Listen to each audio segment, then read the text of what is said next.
sagak nyawiji dhateng kula Adipati Limbopati saking Lambangan. Dimas Adipati minangka Limbopati Kula sing kudune takon kuwi aku. Kowe tumeka ning dalem katemungguhan kuwi tembok kandhakake apa to kebutuhan?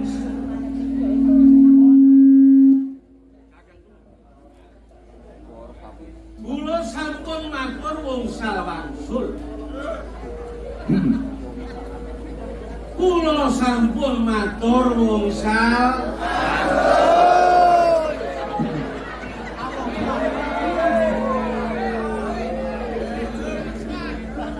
Sampun kaping pinten? Sampun kaping pinten kula matur wangsul wangsul.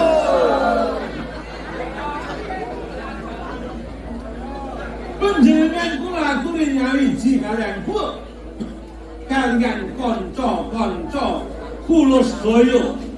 Anggenipun kula sak kanca gadah niat badhe ngrubuhaken panguwasa Jenggala. Dimas Limbopati. Kekarepanmu kuwi apik. Ning kurang becik. Tumindakmu bener ning ora bener. Kok dadi kowe ngajak aku supaya ngrubuhake kraton ing Jenggalapura nglengserke Sang Prabu Kertajaya. Kuwi apa wis mbok penggali? Kowe jumeneng Adipati ning Blambangan kuwi tanpa entuk palilahe Kanjeng Sunan Prabu Kertajaya ora bakal lakon. Panjenengan ingkang boten tanggap menapa pingkajengan kula. Kula kepengin ngluhuraken panjenengan. Kula dipun wisuda dados Adipati Blambangan menawi tanpa panyengkuyung panjenengan tiyang sepuh kula boten badhe kelampahan. Di tak aturi priksa ya. Pun kakang kuwi wit kuncung nganti gelung. Nggonku suwita ana ing Jenggalapura. Tak labi toh nyawa. Wiwit banguning negara nganti pranatanan becik kabeh para kala padha nyengkuyung jumeneng Sang Prabu Kertajaya. Lho nek saiki wis dadi apik kok kudu tak rusak dhewe. Kuwi nalare kepiye? Kula ingkang boten trima labuh-labuh panjenengan dhateng Jenggalapura menika tanpa wicalan. Kenging menapa sadangunipun ngabdi dhateng negari Jenggalapura panjenengan kaparingan palenggan namung tumenggung.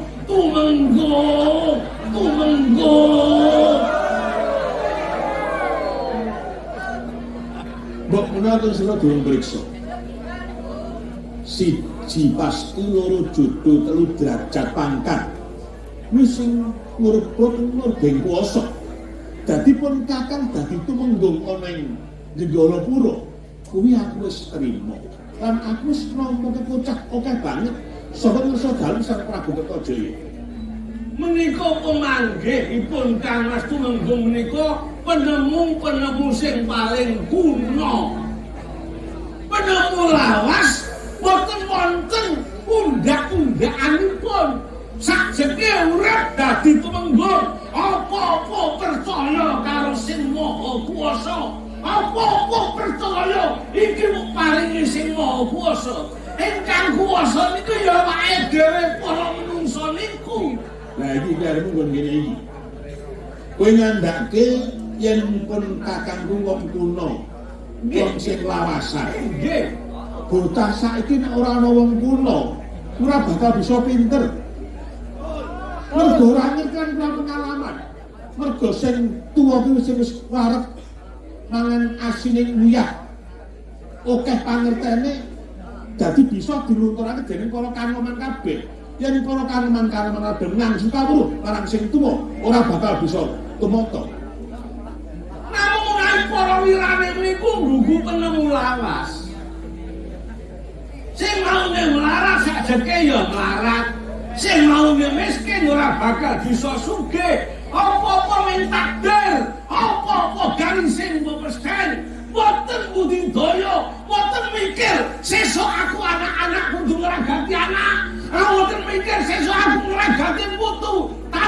bondo tanpa panguwasa mboten saged Kang Mas. Dimas, kekarepanmu bakal njongeng kawibaning negara Jenggolapura. Kuwi aku ora sarujuk. Malah kaporo, aku pinangka adeg-adeging praja ing kraton Jenggolapura. Sapa sing rawi rantas malang barak untung. Mergo aku uga kalbu senopati ning kraton ing Jenggolapura. Mula kena eling lagi. Pupung durung kebacut. Aja mbok bacutake nggonmu duwe kekarepan kepengin nglubuhake kraton ing Jenggolapura. Saya-saya bakal nyedani Sang Prabu Kertajaya. Kuwi bakal ora becik kedadiane. Dimas. Nang kok kakak. Kang Mas Tumenggung Arya mundur. Pedah-pedahipun kula badhe munjung wong tuwa. Jenggolapura Amra ratune ganti anyar panjenengan angkat dadi patih wakiling ratu ora mung mari mati Tumenggung. Ora mari mati wong Tumenggung. Sajeke urip Tumenggung ora modok-modok. Yen dirungke kuping kuwi tembungmu kepenak dirasakake. Ning yen engko ditakake bakal nyerakake. Mula aku ora bakal pencut, ora bakal kinggo karo pamilutmu. Yen bisa malah kaporo, kowe tak jak ayo bali ana ing dalan bener. Aja tok bacutane tumindakmu sing angkara murka kuwi. Mergo ngerti ya Dimas. Yen nganti tumindakmu bacut-bacut, kuwi bakal gawe korbanin para kawula ing negara Jenggolapura. Sapa sing ngrasakake? Ora mung kowe dhewe, ning kabeh para kawula Jenggolapura. Lho wong bupatine pengayomane wek tumindak ora bener, apa meneh kawulane. Kaya ngopo kawula ning Jenggolapura? Mboten sah mikir kawula. Kawula rekoso ya ben. Kawula modar ya ben. Menawi menapa mikir kawula sesuk luput wedi dosa niku kapan sampeyan arep dandani uripe kawula. Lah iki sing bebayani. Sing bebayani kaya tembungmu kuwi. Yen dadi ratu tenan, kuwi bakal nyelakani para kawula. Kawula disengsara, digawe cilaka. Ratune kepenak sakarepe dhewe, kabeh kawula dipres kringete didak gulune ning butuh blendhoke wetengmu dhewe. Ning ora mikir karo kawulan. Kula tumindak iki saking mangkele karo para punggawa Jenggolapura. Kula saking jontonge mikir karo wong dhuwur-dhuwur. Napa sampeyan mboten mikir anane banjir, anane prahara, alas kayu gedhe-gedhe digunduli karo punggawa Jenggala. Niku digagrak karo wong Jenggala. Kula sing ora trima. Kula mbelani kawula. Kuwi kalbu kowe sing resiki alas. Sing babati alas ya kowe. Sing adol bumi ya kowe. Aku ora. Wong saiki mati lagi para kawula. Anane dadi banjir bandang, akeh para pangorbanan. Kuwi mergo saka trekahmu. Nggonmu ora mikir marang para kawula ing Jenggolapura. Yen kowe mikir para kawula ing Jenggolapura, mesti bakal mulya kepenak uripe. Sing bodho niku kula napa sampeyan?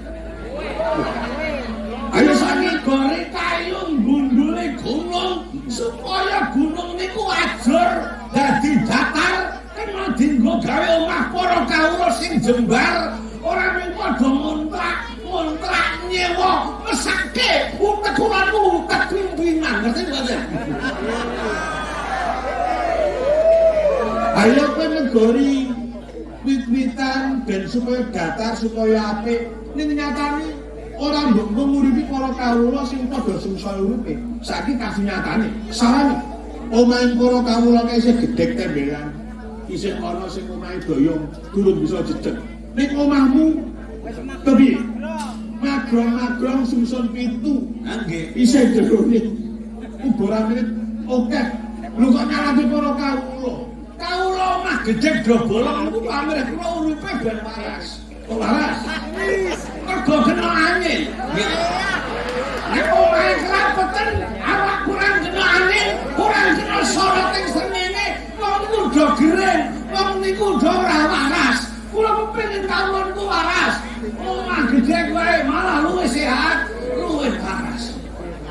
Lah nek saka kawula nyatane ora kaya ngono kuwi. Dimas, Kula kowe tak kene ngerti ya. Oke para kawula kuwi ngepenginake pepundhetan pengayomane kuwi sing bisa gawe gawe senenge para kawula. Supaya kabeh padha ngrata kecukupan para kawula ing Jenggolapura. Nek ana bupati utawa ratu sing kaya kowe kuwi bakal nilai para kawula bakal takon dipilih meneh. iya kan kuwi mbak kula sing kaya niki kleru luput. Ayo kleru cekok nek kleru. Yen kleru luput kula ora ono gunane. Kula ora ono gunane urip ning donya. Aku kok Kula ora ono gunane.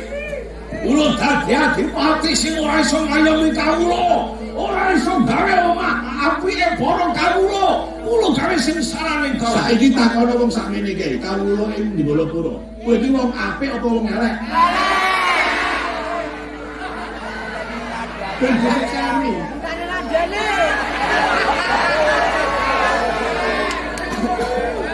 Kula niki wong apik apa wong elek? Kula niki sae kemawon.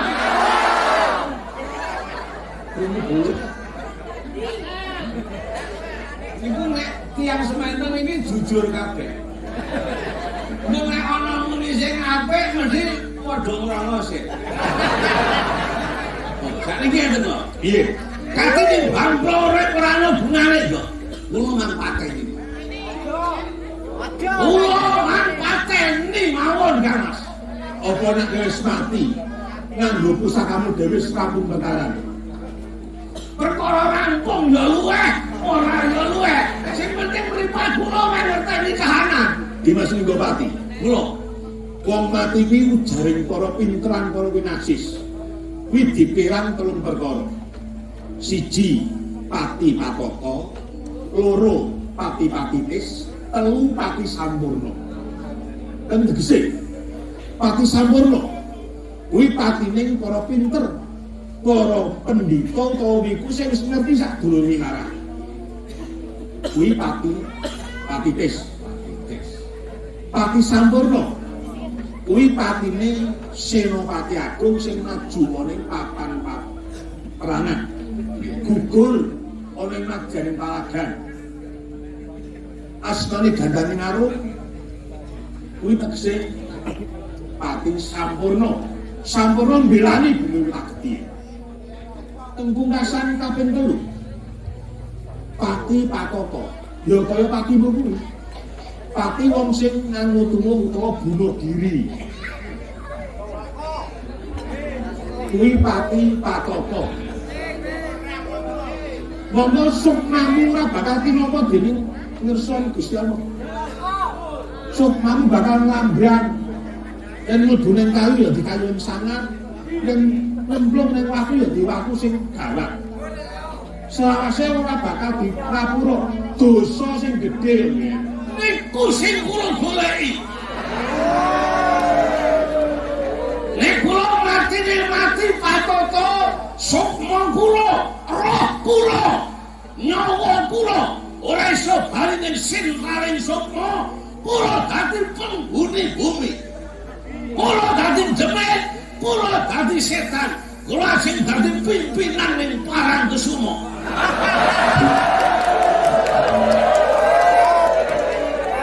Kula ajeng mengaruhi wong-wong sing do tirakat, sing pamite karo bojone mangkat tirakat, ajeng kula bujuki sing ala-ala supaya padha ngeloni randha tuwa randha tuwa.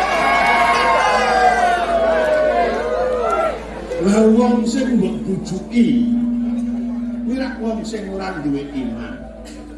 Nek wong sing duwe iman ora bakal lakon. Mergo wong bisa milih ing antaraning tumindak elek karo tumindak ala. Lho wong padha-padha wong urip. Ana sing apik, ana sing elek. Lho kok milih sing elek? Nek kleru to. mestine dhewe milih sing apik, dalan sing bener, ora bakal nerjang karang sakarepe dhewe. Kang Mas Tumenggung Haryo Mundung ampun klentu tampi. Kula mboten teges milih ingkang awon niku babar pisan mboten. Namung pangandikanipun para sepuh urip sing jumbo lair lan batine. Kula menika njumbuhaken lair lan batin kula. Ya ngono cocok. Tegese nek rupane ala tekone ala niku cocok lair batin. Kowe kuwi yen tak upamakake, tak pindhakake pewayangan. Kuwi tandrane kaya Patih Sembuni. Patih Sembuni. Patih Sembuni kae pancen duwe kalungguhan. Kudune bisa nata kawula, bisa ngayem kawula. Ning merga ora becik lakone. Ndombane nguju-ujuki Ratu Gustine Duryudana sing saengga merangi Pandhawa. Nggih. Dadi perang sing gedhe rampung lan kabeh para Kurawa padha tumekaning pati. Merga saka tumindake Patih Sembuni. Gini, Patih Sembuni. Kowe tak kandhani ya. Wonten dawuh. Ora gocek. Ora guyon. Mungkin rupane Sembuni kok diklerokke. Patih Sembuni niku matine bareng karo ratune kuwi lho. Tegese sing kula pundi-pundi niku ratu. Iya. Kula ketone beti karo ratu. Kok Sembuni niku le mati kari dhewe. Tegese dawa umure. Awet urip. Kula ngarep berkah Sembuni ben awet urip. Apa kowe kepengin urip dhewe? Tanpa ruang, tanpa kanca. Ben umurmu dawa nganti 800 taun ning urip dhewe kowe gelem. Nek urip dhewe sing ngopeni tek kula sing nganggur. Ana, Lebih. sak menika panjenengan kersa mateni kula wong mboten. Aku ki dudu jegal menungso kok. Aku ora wong sing mateni, tukang mateni wong. Ning aku ning Jenggolopuro kuwi kalungganku Tumenggung. Nggih. Sing wajibe nata para kawula jaga katenemaning praja ing Jenggolopuro. Ampun Tumenggung Kang Mas kedah minggat dados patih. Aku ora gelem. Menawi boten kersa, oh, sing mati Haryo Mundung napa Limbapati. Sakarepmu ngono kene digaya ning aku yang mbok tombol semono karo kowe. Nang kuyung karepmu dongeng kali bareng Jenggolopuro. Aku ora gelem. Bandung maning sasalana panjal maning iblis Kang Mas Tumenggung Haryo Mundung ora kenal tak bujui sarono kowe. Kula boten mikir swarga lan mikir neraka mumpung isih ning donya ajeng tutup ayo sambut kersa mati kula boten kersa mati kula boten.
Kowe dudu mungsuhku. Kowe mungsuhe wong wedok. Dan dolanan. Wes ayo tak kei mungsuh. Iki anakku. Terus suka. Sing bakal ngadepi kowe. Putra panjenengan niku wadon. Iya. Menika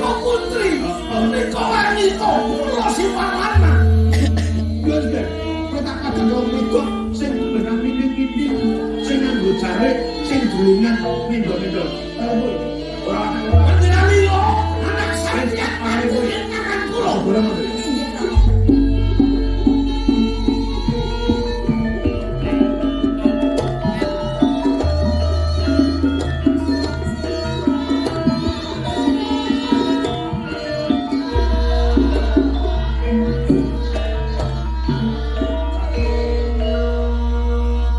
Kowe bocah wadon, kowe wanita.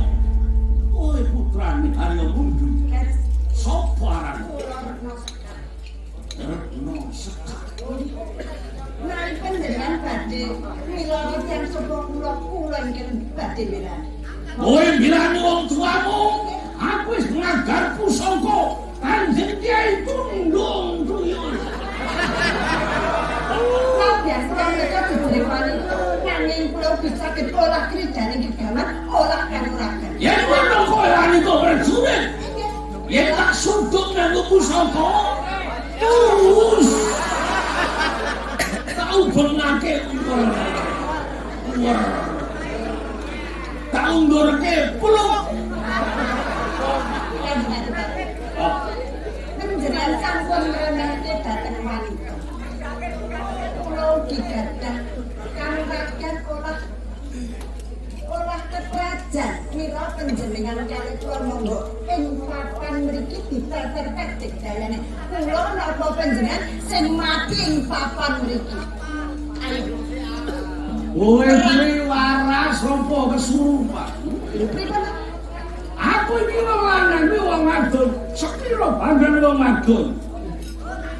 Ing papan mriki kula mbelani tiyang sepuh kula. Kula ugi mbelani kraton Jenggalapura. Nek panjenengan badhe ngrusak, badhe mbalela kraton Jenggalapura, kula ugi mboten trima. Kula badhe mbelani. Ketahipun panjenengan menika damel tentu ning kraton Jenggalapura, piye carane ben ayem tentrem Demak Ripat Kerto Raharja. Ana panjenengan malah badhe ngrusak. Leru. Nggih. Supaya aku ratu nindak sing ora kudu piye? Iku dune njaga katentreman supaya kraton Jenggalapura ki saya kencar-kencar kepiye carane mergo panjenengan menika adipati saking Blambangan menika kebawa pemerintahan ing kraton Jenggalapura. Ada panjenengan ajeng balela niku ketemu pirang perkara. Kepiye to kawula ing Blambangan nek di weton karo kraton Jenggalapura urung apa-apane, dudu apa-apane. Aku balela sing digol-gol wae apa? Regasane wong urip ijen iki.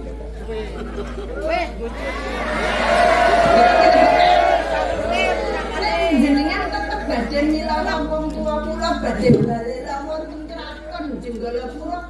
Kula tandhingi ayo ngejak perang model piye tandhangi. Ayo.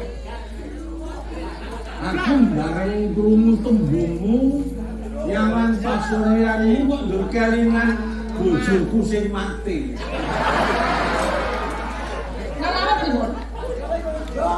Aku tumindak angkara murka kaya ngene iki mergo aku biyen ora iso gawe senenging bojo. Aku ora iso nyeneng-nyenengke karo aku. Bojoku mati ngenes mergo aku wong lanang ora iso nuruti karepe wong wadon. Mergo panjenengan ngumbar angkara murka ora dilereni. Nek panjenengan ki nglereni langgane ngumbar angkara murka. Setya bekti karo putri garwane karo kamulane gawe tentrem piye carane supaya saya gedhe ora kok malah ngejak Merbaleke tresnaku karo bojo supaya bojoku kuwi ngladeni aku ora kekeselen, mula aku rabi meneh.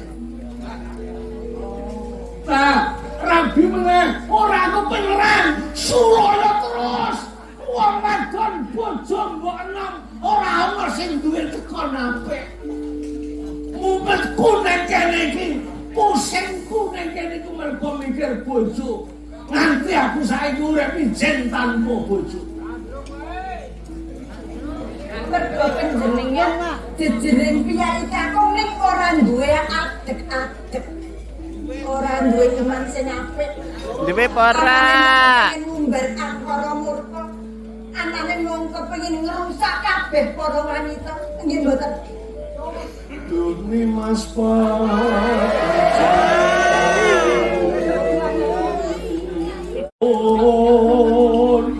kowe kang bisa nganggani Nek ngene iki genah.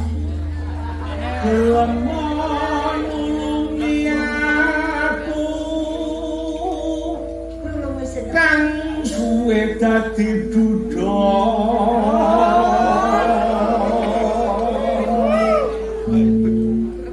tulungono tak anggone tamba kecut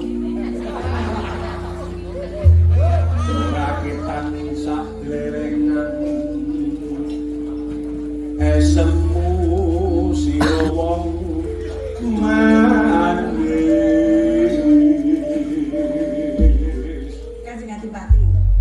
reno sekar Mumpung dereng kepancen. Panjenengan ngurungaken. Panjenengan badhe tresnani kula ugi anggen menika kedah wonten tilahipun. Jenggala kula menika keraton. Aku lha menika tiyang duwe nalar, duwe rasa, duwe pikiran. Kowe gelem tak pundhut karo. Kowe gelem dadi bojoku, Nuwun sewu. Tiyang badhe emah-emah. Badhe mangun brayan menika kedah mawi landesan tresna kindresnanan. Kadang panjenengan tresna dhateng kula. Ning nek kula sethithik kemawon mboten wonten tresna sing kasa dhateng panjenengan mboten badhe kelampahan gesangipun ing sak mangkenipun manggihaken ayem tentrem. ayune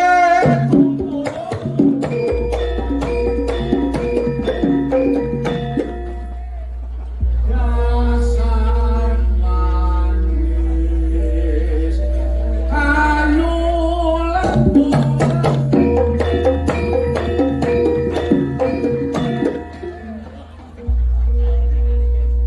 Kanjeng Adipati.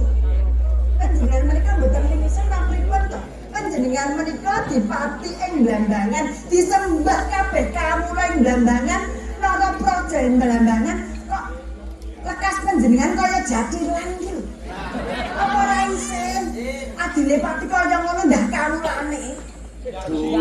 wong ayu gandes rumah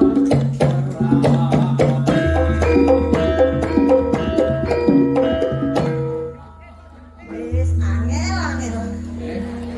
Angel tuturane nek ngene. Pait. Aku kaya ngene iki tak rewangi mlebu ning gone Mas Sutarto. Oh, dados panjenengan anggone duwe lekas sing kaya ngono kuwi guru ten ngene Sutarto. Dados panjenengan duwe trekah kaya ngoten niku. Ya mbak ngendi aku bisa keturutan nanging nek aku wis kelakon ora beni kowe. Monggo prasitaning manah kula. Kula badhe masrahaken jiwa raga kula, pejah gesang kula, katresnan kula, pati urip kula kaliyan priya ingkang dados gegantilaning manah kula. Priya sing kula tresnani, sanes kaya panjenengan. Manuta sira wong ayu sundan pakan sundan ojo. Sing Adipati. Mboten. manut ya Mboten. Manut. Mboten. Manut.